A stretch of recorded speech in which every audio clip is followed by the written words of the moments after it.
E diz assim, ó, o livro de Isaías, o capítulo 13: ainda antes que houvesse dia, eu sou, e não há ninguém que possa fazer alguém escapar das minhas mãos. Operando Deus, quem impedirá? Eu não vou ser cansativa, mas quero que você olhe para a tua irmã e diga: sinais e maravilhas vai acontecer na tua casa. Pode sentar. Você está adorando ao Senhor.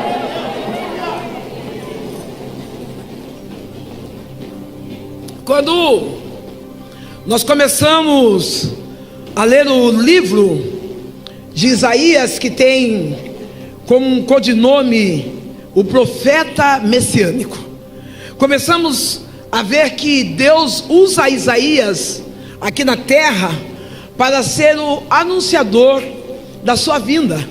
Encontramos Isaías relatando no capítulo 9 a respeito de que Ele nos dará um conselheiro, um Deus forte, um Deus maravilhoso. Isaías é aquele que faz trazer à memória do povo as qualidades incomparáveis que o nosso Deus tem. E eu me apego ao capítulo 43, porque ali Isaías está dizendo a respeito do Deus de resgate. Quando eu penso em resgate, eu imagino que esse resgate nunca vai chegar nem adiantado e nem atrasado. Quando falamos em resgate, falamos de algo que vai chegar na hora certa. Quem sabe você chegou aqui mediante a tantos problemas, tantas dificuldades. Muitas das vezes o ardiloso, ele quer colocar na nossa mente de que não vai haver socorro do céu. Mas eu quero dizer que o Deus de resgate já chegou nesta casa. O Deus de resgate, Ele não precisa que você seja desesperado e nem apático, mas Ele quer que você tenha segurança que no dia, na hora e no tempo exato, Ele vem e vai mudar toda a tua história. E é isso que eu preciso contar. Eu sou Sandra Alves, nascida na cidade do interior, uma cidade pequena, aonde uma das maiores dificuldades que a minha família encontrou foi construir um lar. Eu comecei a entender desde cedo que ter uma casa é muito fácil. Quantas das vezes, até hoje, eu passo em alguns lugares e falo: eu queria uma casa ali, nossa, que casa linda aqui. Mas eu quero dizer que ter uma casa, independente se tem 10, 15, 20 cômodos, é muito fácil. Difícil é ter um lar. É melhor ter uma casa com apenas 2 cômodos, que você possa dizer: eu tenho lugar de abrigo, eu tenho lugar de descanso, eu sei que Jesus mora lá. Não, querido, Jesus não está procurando mansões, Jesus não está procurando casebres, mas Ele está procurando pessoas que decidem abrir a casa e dizer: pode entrar, porque esta casa é tua. Oh meu Deus. Se é para aplaudir, aplaude com vontade. Quando eu criança, naquela casa cheia de dificuldades, um pai que perde as qualificações de homem, de sacerdote, porque ele esquece quem ele é, porque ele fica pautado no vício da bebida. Meu pai era um homem alcoólatra. Ele bebia em torno de 2 a 3 litros de pinga pura por dia. Eu vi faltar pão, eu vi faltar arroz, eu vi faltar coisas básicas dentro da minha casa, mas eu não vi faltar a bebida. Através da bebida, o meu pai era um homem agressivo, um homem que tinha uma palavra dura e a mão pesada. Eu tenho até dificuldade da colocação como filha aqui no altar, porque para mim dizer que meu pai foi um bom pai, vai contramão daquilo que ele era como pessoa dentro da casa. Mas o meu pai não era agressivo comigo. Eu nunca apanhei do meu pai, mas o meu pai nunca trouxe uma palavra de incentivo, nunca trouxe eu achei, eu quero te ver. Eu nunca recebi um carinho paternal daquele homem. O que eu tenho na minha memória é um homem que trazia agressões verbais sobre a vida da minha mãe, batia na minha mãe com panela, com faca, com aquilo que vocês imaginassem. Uma casa cheia de dores, uma mulher infeliz que tinha na mente: casei e vou ter que ficar até o fim. Naquele casamento falido, a minha mãe, ela tinha uma única fala: Deus vai fazer alguma coisa. Nós não conhecíamos um Deus que anda, um Deus que fala, um Deus que vê e um Deus que resgata. Não existe em nenhum lugar um Deus que seja maior do que o nosso Deus. E quando nós estávamos afastados desse conhecimento, nós recorríamos às outras religiões. Manifestava no coração da minha mãe outros comportamentos religiosos. Eu lembro que num dia de um problema de estrutura da casa, entope o esgoto ou fossa, porque eu era muito jovem, muito criança, e vem um homem em casa e quebra o piso daquela casa e deixa aberto. Foi resolvido o desentupimento do local. A casa onde nós morávamos eram 7 casas no mesmo quintal. Aquele esgoto ou aquela passagem era no meio da minha casa, das 7 casas. Eu lembro que um dia, chegando da escola, o que tinha de prato de comida era arroz. Eu estou sentada comendo meu arroz e eu olho para aquele buraco, aquela vala dentro da cozinha. Quando eu olho para a vala dentro dali, eu vejo fezes. E naquelas fezes tinha envolto carne, tinha vestígios de coisas verdes. Eu falo que é alface, mas pode ser qualquer outra coisa verde. E eu disse para minha mãe: mãe, esse cocô não é nosso, porque hoje nós não comemos nem carne e nem alface. Eu sei o que é a miséria, eu sei o que é a pobreza, eu sei o que é viver em estado vulnerável, esperar términos de feira para pegar resto daquilo que sobrou para colocar na mesa da casa. Uma das coisas que mais mexeu com o meu psicológico, que quando criança eu tinha uma necessidade. Eu tinha o quê?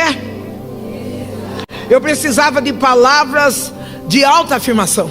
Eu necessitava que alguém dissesse para mim: você é linda, você é inteligente, você é esperta. Porque na minha casa, quando eu chegava com uma novidade, com um processo de alfabetização, quando eu chegava com desenho, quando eu chegava com algo extraordinário para mim, da escola, minha mãe estava cansada demais, meu pai estava alcoolizado demais. O que eu escutava era: você é burra, você é sapeca, você é desastrosa. E eu tinha aquela atrofia de crescer, de me desenvolver como pessoa. Eu quero deixar 2 mensagens para o teu coração. Você não precisa de elogios de ninguém, porque o maior elogio já aconteceu na cruz do Calvário, quando Jesus Cristo entregou a própria vida por você. Não para com essa autopiedade, com esse vitimismo, dizendo: saí e ninguém viu que eu estou arrumada, que eu estou bonita. Jesus Cristo te viu e isso é suficiente. Eu imagino a cama que Satanás fez para que você não chegasse aqui nessa noite. Talvez ele brincou com o seu guarda-roupa, brincou com o seu sapato, brincou com o teu cabelo, mas você venceu as dificuldades e disse: eu vou para adorar. E o verdadeiro adorador, ele se importa assim com o lado de fora, mas ele primeiro arruma o lado de dentro.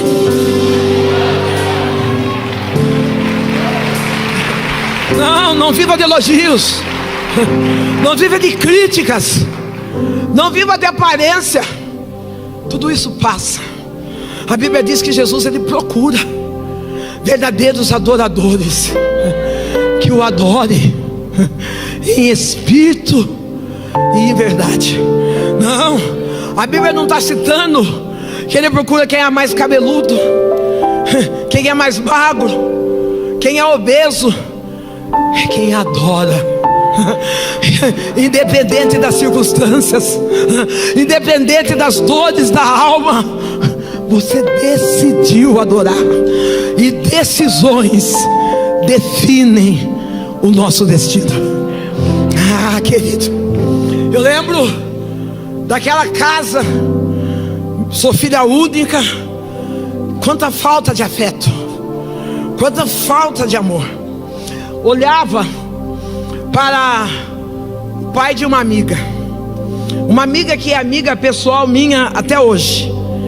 Essa amiga, quando nós saímos da escola,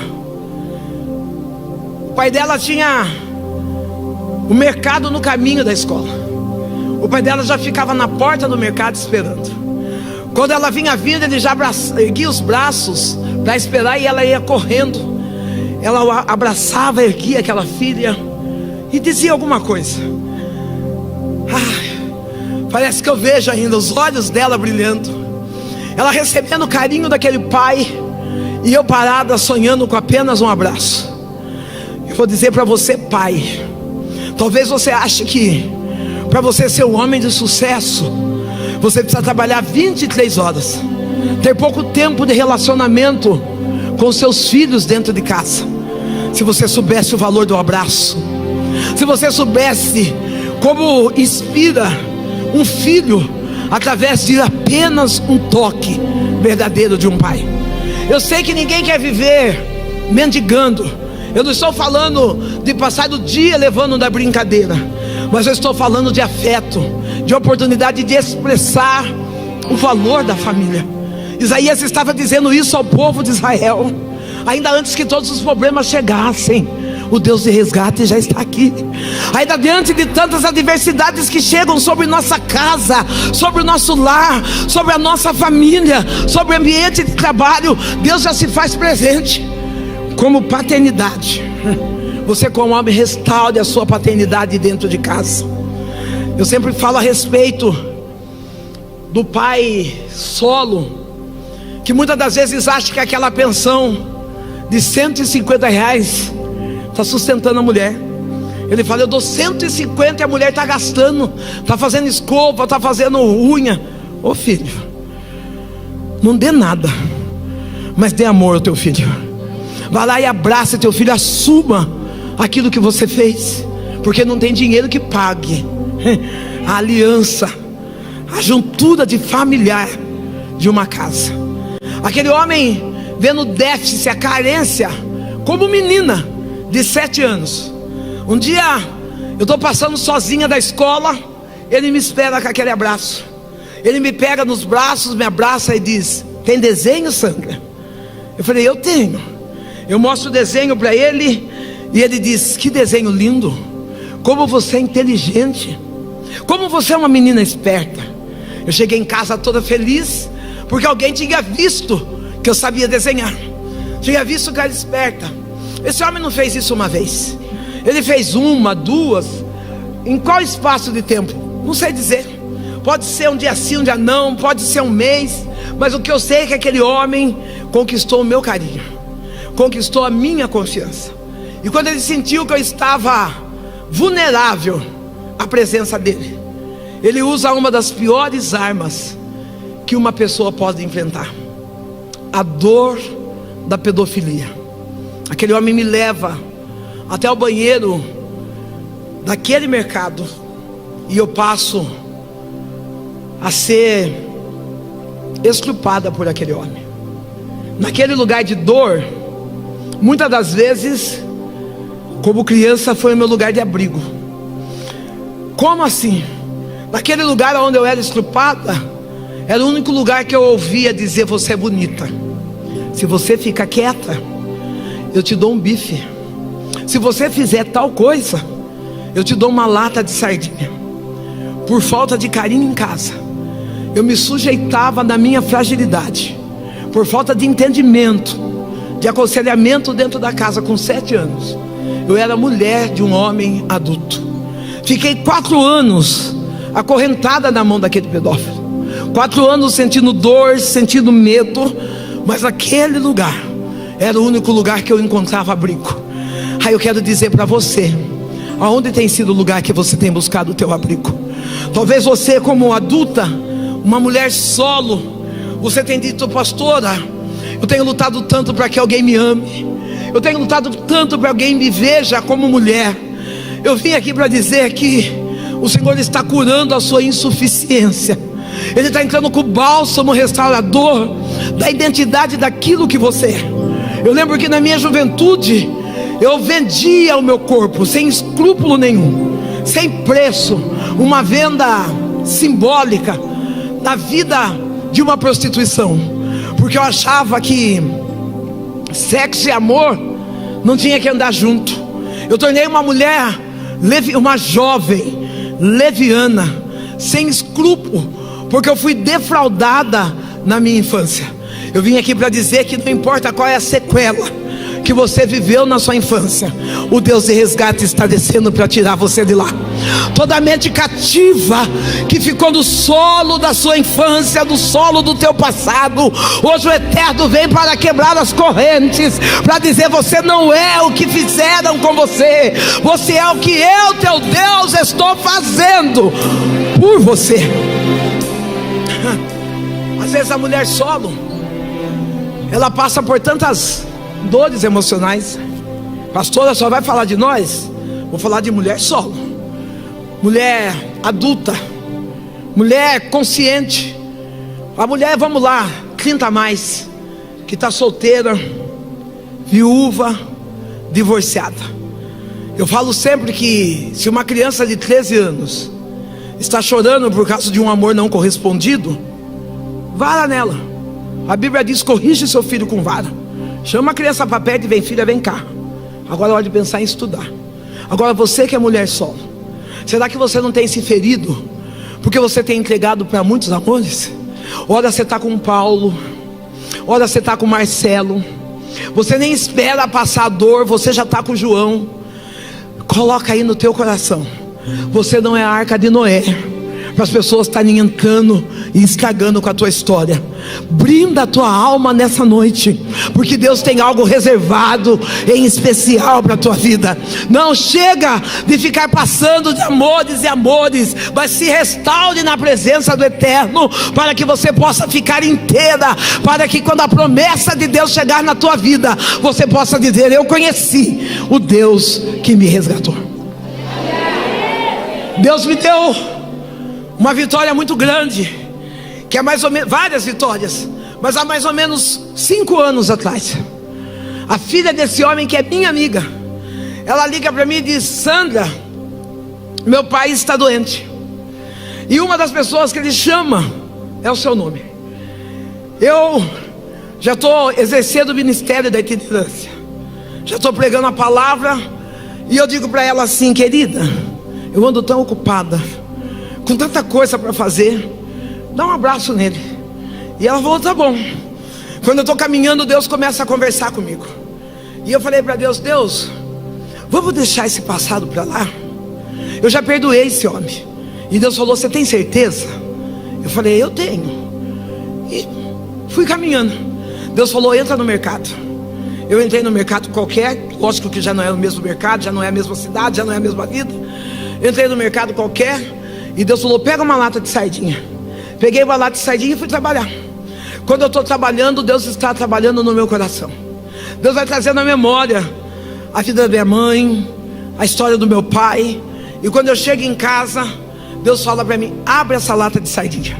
Quando eu vou abrir, vem nítido como eu fui abusada naquele lugar de dor. Tudo aquilo que aquele homem tinha feito comigo enquanto era criança. E Deus falou para mim: assim como eu te perdoei, eu estou te dando a oportunidade de você perdoar. Eu ligo para a mãe, para a filha, e vou ao encontro daquelas pessoas dentro da casa. Quando eu me deparo com aquele homem, meu coração acelera. Eu tenho um misto de todo tipo de dor, de nojo, de piedade. Mas quando eu me aproximo dele, ele chorando, ele chama sua esposa, chama seus filhos, e ele confessa aquele pecado: eu sou pedófilo, eu estuprei a Sandra quando criança, e eu quero que ela me perdoe. Eu abracei ele em lágrimas, e eu falei para ele assim: eu também quero que o Senhor me perdoe. Perdoe por todo o ódio, todo o lixo emocional que eu carreguei até agora, pelas dores que eu vivi no passado. Hoje que as correntes de Satanás sejam quebradas por o amor incomparável do Senhor Jesus. Nós sabemos o quanto Deus é fiel, E se Ele me trouxe aqui, é porque Ele quer resgatar a tua história e a minha história. Nós nos abraçamos e nos perdoamos.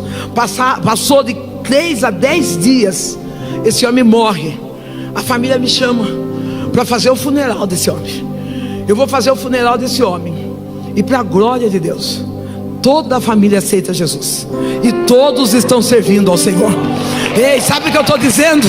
Uma história que poderia ser triste tornou-se um testemunho de vitória. O Senhor estava dizendo: você não é o flagelo da humilhação, da dor da pedofilia, mas você é a semente que foi enterrada, e agora os frutos chegam na minha casa para dizer: eu conheço um Deus que perdoa pecados e que muda a nossa história. Histórias de superação, porque o Deus de Israel me alcançou, porque o Deus de resgate chegou. Meu pai, naquele vício dos seus 37 anos de bebida, ele leva-nos a morar numa outra casa, e essa casa, ela está próxima a uma igreja evangélica. Minha mãe, meu pai, eles frequentavam a igreja, a religião, matriz africana, com o nome de Candomblé. Minha mãe estava se desenvolvendo como mãe de santo. Meu pai tocava tabaco naquele lugar. Aquele homem alcoólatra, quando nós passávamos de frente da igreja evangélica, ele dizia assim: eu não entendo esses crentes. No meio da dor, no meio das dificuldades, rotinas da vida, eles se reúnem e eles gritam, né? Eles dizem glória a Deus, aleluia. E nós zombávamos daquela situação. Um dia, meu pai com 37 anos, ele entra dentro da igreja. Ele recebe uma palavra: eis que eu, o Senhor do teu Deus, estou te preparando um lugar. O meu pai entrega a vida ao Senhor Jesus. Um homem alcoólatra, rude, um homem que espancava a mulher, que traía, que deixava nós passarmos necessidades. Ele reconhece que Jesus é o único que salva, levanta e entrega a vida a Jesus. Quando ele chega em casa, é lógico que ele chega em casa com o cheiro da bebida, é lógico que ele chega em casa com alguns requisitos daquilo que ele vivia. Mas ele olha para minha mãe e diz: Benedita, eu tenho uma novidade para você. Eu entreguei a minha vida para Jesus. A minha mãe, ao invés de saltar de alegria por aquele momento, talvez não, com a certeza de não conhecer o Deus de resgate, ela pega a Bíblia da mão do meu pai e bate nele, ofende ele com palavras, descarrega todas as suas dores em cima daquele homem. Aquele homem que era acostumado a bater, ele está parado, as lágrimas estão caindo dos olhos. E à medida que a minha mãe gritava e ameaçava, ele dizia: Benedita, eu encontrei Jesus, e Jesus encheu meu coração de paz, e nada vai tirar a minha paz. Ei, eu vou liberar essa palavra para você. Jesus é paz. Não importa as tempestades que você esteja vivendo, mesmo no meio do caos, é necessário que você se sinta seguro, porque Jesus é aquele que nos dá tranquilidade, mesmo diante da tempestade. É fato que tem medo, é fato que tem dores, mas nós não podemos perder o equilíbrio. Declare comigo: eu encontrei Jesus, Ele é a minha paz. Ele é.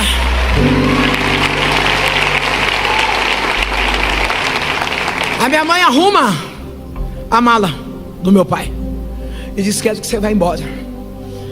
Eu estou lá chorando, medo de briga, medo de ver faca sair da gaveta, medo de ver prato sendo atirado. E a minha mãe diz assim: olha, você só vai ficar aqui hoje porque a Sandra está chorando, mas amanhã cedo eu quero que você vá embora. Meu pai vai dormir no meu quarto, eu vou dormir no quarto com a minha mãe. Da madrugada, a minha mãe contava que ela sentiu um arrepio, um mal-estar. Ela levantou, foi riscar o ponto e acendeu umas velas para os seus Exus. Quando ela termina aquela entrega, ela vê uma sombra passar por detrás dela. Ela diz: tem gente dentro de casa. Ela vai correndo chamar meu pai: Gico, acorda, tem gente dentro de casa. O meu pai estava morto. Deus realmente tinha preparado o lugar. É isso. Sabe o que eu estou dizendo? Se Deus falou, Ele vai cumprir.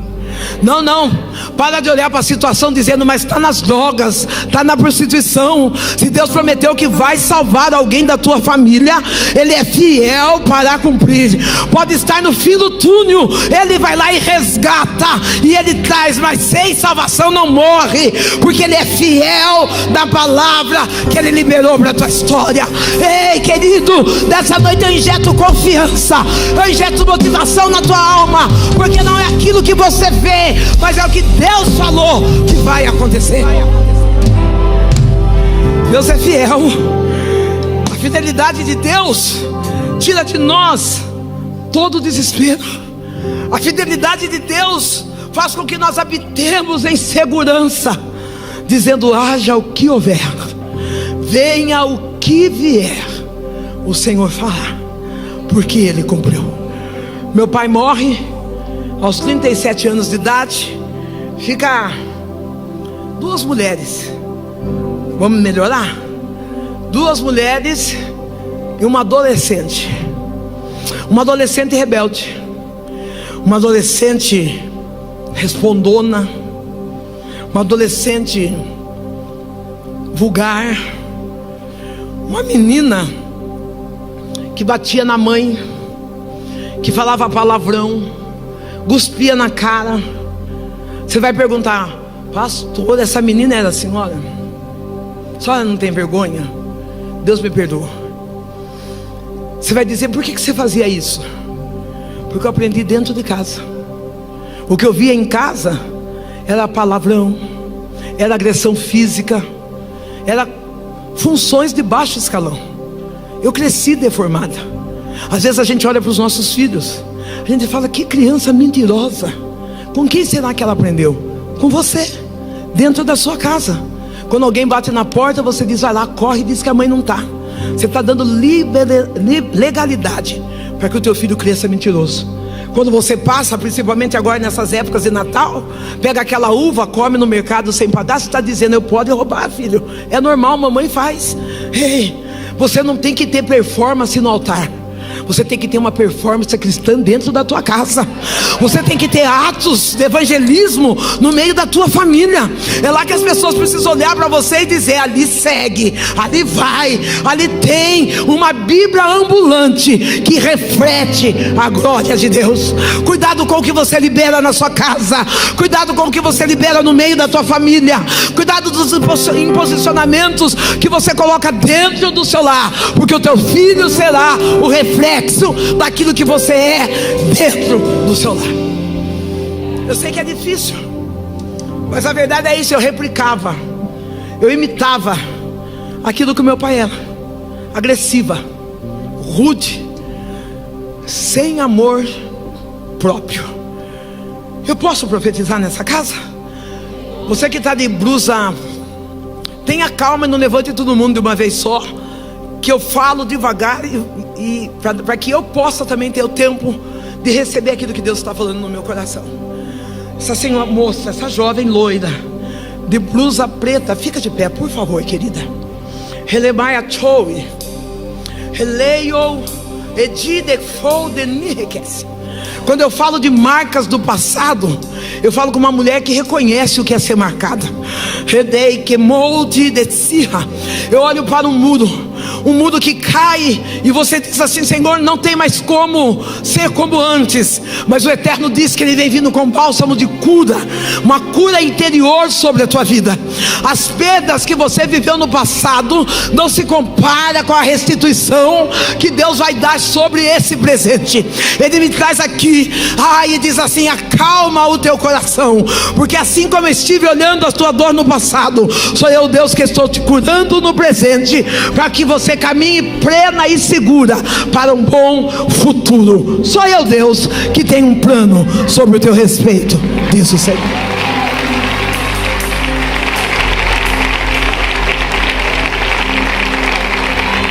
Muitas das vezes nós nós achamos que nós vamos viver aquilo que o inimigo escreveu, mas a Bíblia diz: Deus tem um plano. Não é o plano do inimigo que vai prevalecer, é o plano de Deus que vai fazer valer. Está eu e minha mãe. Minha mãe se torna mãe de santo. Aquela mulher, eu vi a minha mãe no terreiro, cabeça raspada, pano na cor de chumbo amarrada no corpo, corpo navalhado no chão. Minha mãe no chão e tomada pelos espíritos. Eu lembro que os cambonos escarravam no chão e a minha mãe lambia aquele catarro. Eu lembro que galinha viva passava no terreiro, a minha mãe pegava, mordia e bebia o sangue daquela galinha. Mas eu também lembro da minha mãe no altar, pregando a palavra de Deus. Também lembro da minha mãe evangelizando e dizendo: só Deus resgata Israel. Também lembro da minha mãe dizendo: vinde a mim vós que estáis cansados e oprimidos, pois eu conheço um Deus que traz alívio para a vossa alma. Ah, querido, como é bom poder saber que no meio daquelas dores, o Deus de resgate estava olhando para minha mãe e dizendo: a tua história não termina no lixo, não termina no chão, não termina derrotada, mas termina levantada para a honra e glória do meu nome. Enquanto a minha mãe estava ali naquela casa do candomblé, nós estávamos viciadas na bebida, e às vezes todos que estão fora do plano de Deus tem um vazio da alma. Às vezes eu e minha mãe sentávamos, fazíamos um copão de caipirinha, sentávamos à frente da televisão, assistir culto. Aqueles cultos Dan Soares, Silas Malafaia. E muitas das vezes nós tomando a nossa caipirinha, o pastor dizia assim: você que está na sua casa com esse copo de pinga na mão, Deus tem uma palavra para você. Eu e minha mãe chorava e dizia: é para nós. Tomava pinga e ouvia a palavra. Eu dou risada hoje, mas eu entendo que esses meios de comunicações não é para nós que servimos a Deus. Nosso lugar é aqui, ferro afia ferro. Não, não, sai da tua área de conforto. Vou ficar assistindo o culto online. Ovelha gosta de ficar perto de ovelha. Ovelha gosta de caminhar junto com ovelha. Pastora, mas tem umas ovelhas que eu não vou com a cara dela. Você não sei com a cara de ninguém, vem com a sua cara mesmo. Mas vem para adorar ao Senhor, vem para exaltar ao Senhor, vem firme para fazer aquilo que Deus determinou para você fazer. Deixa a televisão, os meios de comunicações, para aqueles que ainda não tiveram força como você. Talvez você diga: eu sou tão fraco. Fraco é Satanás, porque mesmo fraco você chegou aqui. Você pode ser até fraco, mas não é limitado. Na tua fraqueza você encontrou forças e grandeza para chegar até aqui.